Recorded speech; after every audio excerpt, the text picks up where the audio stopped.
Morning, everyone. Hope you're all well. I just wanted to share a couple of studies that are being done on vitamin D and zinc.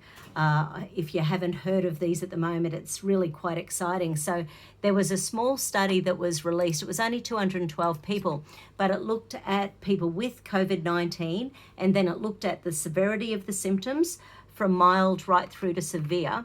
And so mild, ordinary, severe, and critical, actually. And then they grouped the vitamin D levels into deficient, insufficient, and normal. Now, in so many places around the world coming out of winter, the vitamin D levels are very low in the body. So what they found in these 212 cases was that, so this was Southern Asia actually, so it was a COVID-19 patients who had been hospitalized in three separate hospitals in Southern Asia, and it's the first published data comparing the severity compared to vitamin D levels, which for me is really interesting because they found that the 23 cases who were mild had an average vitamin D level of 78 nanomoles per litre. Now in Australia, naturopaths certainly don't like anything under 50. Doctors will even allow it to be under 20. So these people with the mildest symptoms, 23%, 78 nanomoles per litre. 28% of them were categorised as ordinary symptoms with a vitamin D levels of 68 nanomoles on average. So once again, not too bad. Then once we got into severe, 26% were severe. Their nanomoles per litre were 53. And the people with the critical, their levels were only 43. Now it only takes 10 minutes morning and afternoon to get about 1,000 units of vitamin D. So, and once again, I know we're lucky here in Australia, we still have some beautiful fine days. We haven't even hit anywhere near winter yet. So, and a lot of people are out walking because even though we're under isolation, we're allowed to be outside in the fresh air and exercise. And all of our health ministers have been saying, get some sunshine, get your fresh air. So that was really cool, but people needed to have levels of around 68 to only hit the ordinary symptoms. And once again, we're considered deficient in Australia by naturopaths under 50, and I think it even says under 50 in the guidelines. But some people, especially as we get older, our receptors don't work as well for uptake of vitamin D. And you've heard about the receptors, so on our cell membranes, we've got 500,000 receptors for all sorts of things. If your vitamin D receptors aren't working or are blocked, you're not going to make the vitamin D anyway or get it into the cells.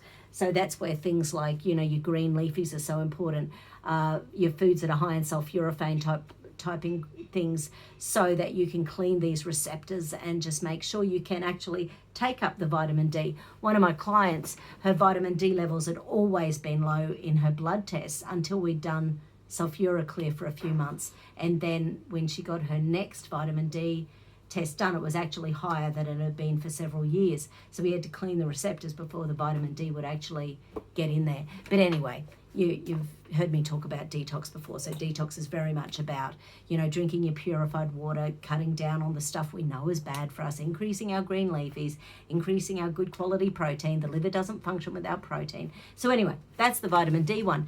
The next one was that down in Melbourne in Australia, as far as we know, it's the world's first trial that's looking at using zinc, intravenous zinc for COVID-19.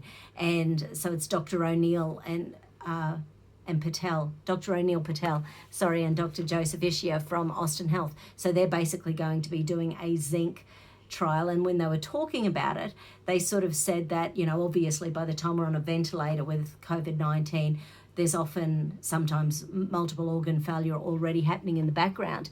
And COVID-19 can cause multiple organ failure and brain injury because of the lack of oxygen.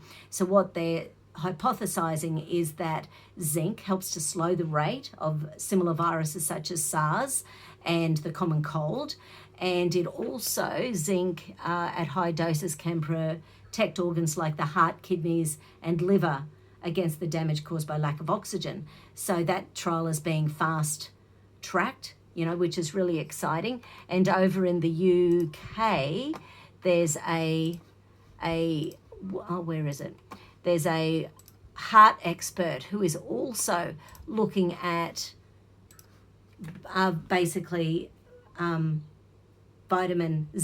zinc, in order to protect the heart. So these sort of things, once again, all the doctors and scientists are out there looking for, the best next drug, which is great. The drug combinations, there's all sorts of studies going on there. But from the good old natural therapies perspective, zinc and D are in the spotlight at the moment. And intravenous vitamin C, there's also some studies going on there as well. So make sure you get down to your pharmacy, keep those up in your system if you feel like you might be deficient, because we need to keep our bodies high with nutrition during this time to make us as safe as possible. Anyway, take care of you. Have a good day. Bye.